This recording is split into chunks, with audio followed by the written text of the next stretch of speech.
The refrigerator sitting in your kitchen right now has a lifespan that is roughly half of what your parents' fridge was built for.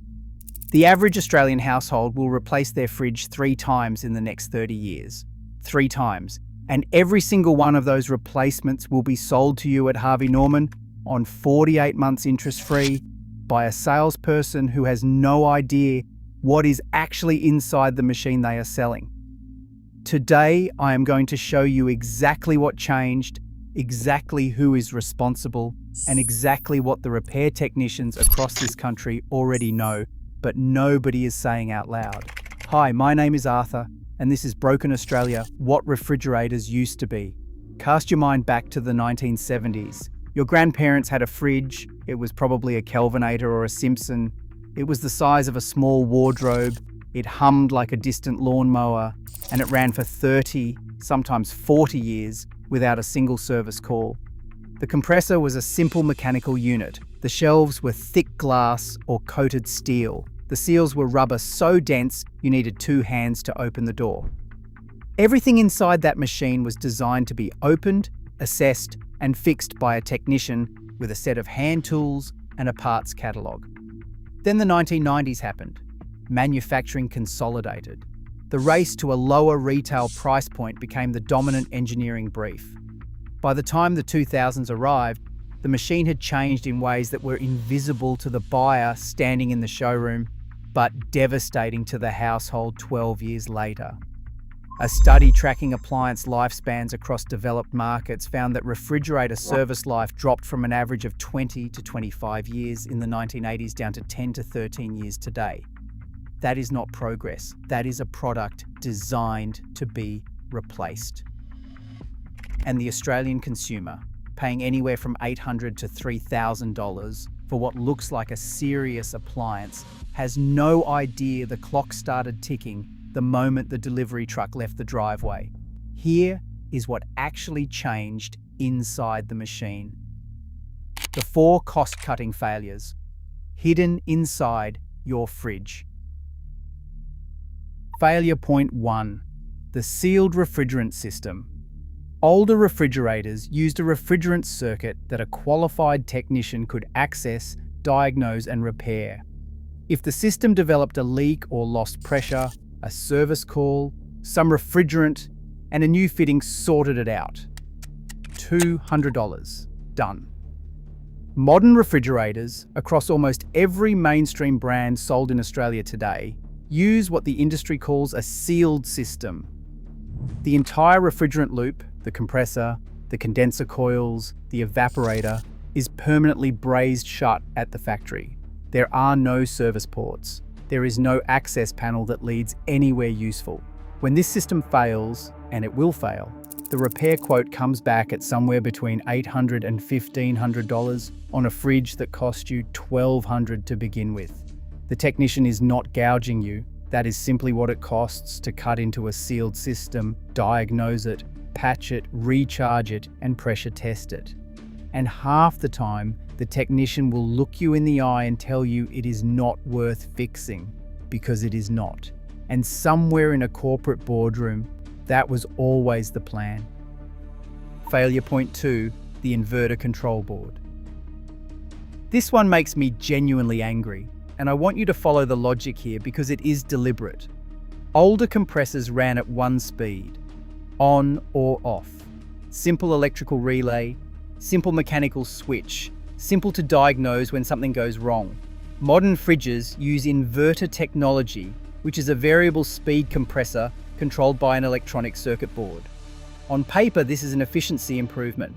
The compressor ramps up and down rather than cycling hard on and off, which reduces power consumption.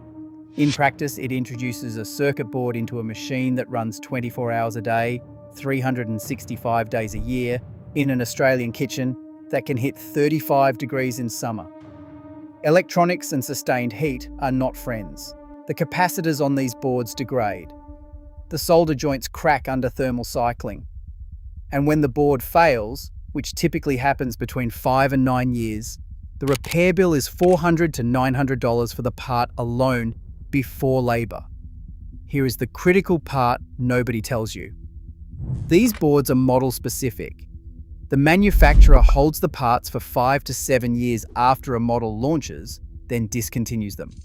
So if your fridge is 8 years old and the board fails, there is a reasonable chance the part simply does not exist anymore. The technician cannot fix what they cannot source. You buy a new fridge, the cycle continues. Failure point 3, plastic where there used to be metal. This one is quieter than the others, but it compounds everything else. The internal components of refrigerators from the 1980s and the 1990s were predominantly metal. Shelf brackets, drawer runners, hinges, the housing around the evaporator fan. Metal bends under stress. Metal can be reshaped. Metal does not shatter at 6 degrees Celsius. Open the door of almost any fridge sold in Australia in the last decade and start pressing things. The vegetable drawer slides on plastic runners. The door shelves are molded plastic. The fan housing is plastic. The shelf brackets are plastic. In a machine that operates in a cold environment where plastic becomes brittle, where the door is opened and closed 1,000 times a year, where a heavy jar of pasta sauce sits on a shelf for 18 months, plastic fails. It cracks, it snaps, and the replacement part, if you can find it, costs $80 for a piece of injection molded polymer that weighs 40 grams. This is not engineering. This is cost reduction presented as engineering. Failure point 4, the French door trap. Quick question before we get to brands. Drop a comment right now. What style of fridge are you currently running? Top mount, bottom mount, side by side, or French door? I want to see the breakdown because I have a theory. Here is what the appliance floor at The Good Guys does not tell you. The French door refrigerator, the style that has taken over Australian kitchens in the last 10 years, is the single most failure-prone configuration on the market. It has 2 doors, 2 sets of hinges, 2 sets of seals, and a bottom freezer with a pull-out drawer on a rail system that runs in a wet, cold environment. Every additional moving component is an additional failure point.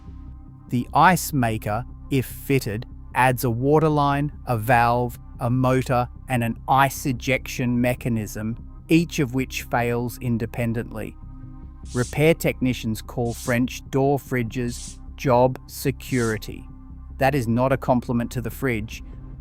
The brands repair technicians say to avoid. Let's talk names because the pattern matters. Samsung has become one of the highest volume fridge brands in Australian retail. They are also one of the most consistently flagged brands in repair industry data. The linear compressor, fitted to Samsung's flagship models, was the subject of a class action in the United States after widespread reports of premature failure. Often these failures happened inside the warranty period, but right at the boundary where the claims process becomes the customer's problem, not Samsung's. Australian consumer law gives you more rights than American warranty fine print, and that is worth knowing. But knowing your rights and getting a result are 2 very different things when you are dealing with a call centre in another country and a fridge full of defrosting groceries. Parts availability for out-of-warranty Samsung units is inconsistent. Multiple independent repair businesses in Australia have stopped accepting Samsung refrigerator jobs entirely because they cannot guarantee parts supply. Hisense is a Chinese state-owned manufacturer that has aggressively targeted the Australian budget appliance market. The price points are genuinely attractive. $700 for a 500-litre fridge is a number that is hard to argue with when you are standing in a Kmart. But here is what the price tag does not show you. Hisense uses proprietary components across its entire range, meaning independent technicians often cannot source parts at all. The warranty is 12 months on most models. The manufacturer is telling you, in the plainest possible language, exactly how long they expect this thing to work. Australian consumer guarantees extend your rights beyond that, but enforcement takes time, money, and persistence most people do not have. The higher stable. This one catches people because they do not realize it is happening. Haier is a Chinese appliance conglomerate that now owns or licenses a collection of brand names that sound reassuringly familiar. Brands sitting inside or adjacent to the Haier orbit include Haier itself, obviously, but the influence spreads through the mid-tier market in ways the average buyer at Harvey Norman would never detect. Check the back panel of the fridge, check the compressor badge. The name on the door and the name on the compressor are not always the same. I am not going to get sued by listing names that are in a grey area, but I am going to tell you to do that research before you hand over your card. A 30-second Google search of the brand name and higher ownership is all it takes. What you should actually buy. Here is the ranked list. Repair technicians, not marketing departments. Number 3, LG, with one specific caveat. LG's linear compressor technology is legitimately more reliable than most of the competition at a comparable price point. They back it with a 10-year compressor warranty on most models, which is the benchmark you should be applying to every fridge you look at. The caveat is the inverter board, which, as we discussed, is a separate failure point. LG boards are more widely available than Samsung or Hisense equivalents, and LG has a more functional parts supply chain in Australia. Not perfect, better. In the under $2,000 category, LG is the most defensible choice. Number 2, Fisher & Paykel, specifically models made before 2012. Fisher & Paykel is a New Zealand brand with a genuine engineering heritage. Their older top mount and bottom mount units were built with serviceability in mind.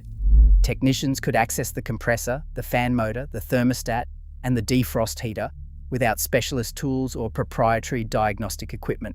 Parts were available. Repairs made sense financially. Here is the problem. Fisher & Paykel was acquired by Haier in 2012. The brand name remained. The ownership did not.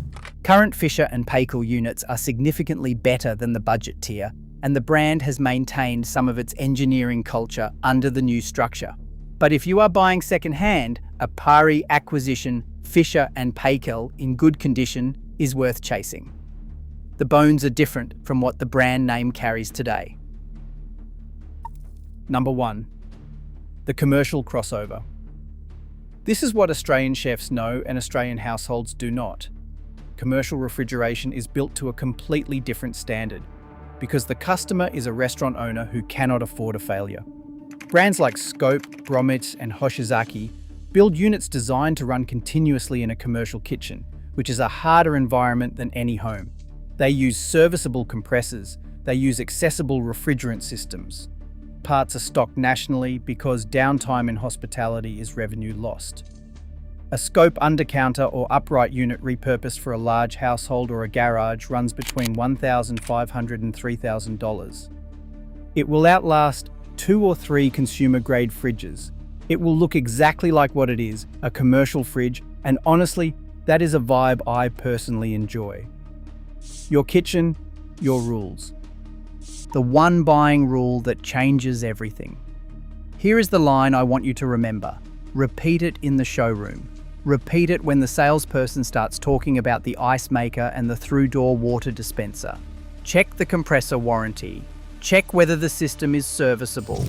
If a refrigerator comes with a 1-year or 2-year warranty on the compressor, the manufacturer has told you everything you need to know about their confidence in the product. A 10-year compressor warranty means something. A 1-year warranty means they have already done the maths and decided the liability is not worth covering.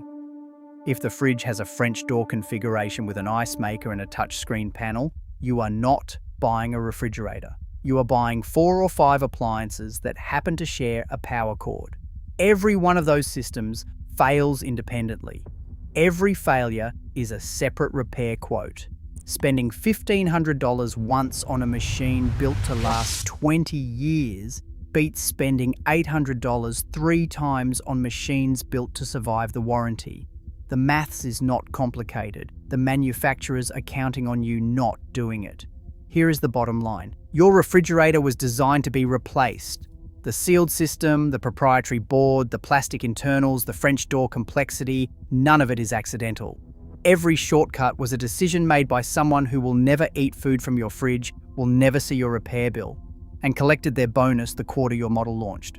The brands selling these machines know exactly when they will fail. They built the warranty window around it. They discontinued the parts to make repair economically irrational. And then they put it on a payment plan so you do not even feel the full cost at once. Check the compressor warranty. Check whether the system can be serviced. And never, ever let a salesperson talk you into an ice maker you did not ask for. If this saved you from an expensive mistake, subscribe. Next week, we are going inside the Australian electrical panel. There is a brand of circuit breaker installed in hundreds of thousands of Australian homes, linked to fires, known to regulators for years, and that nobody is rushing to replace. We are naming it. You are not going to want to miss that one.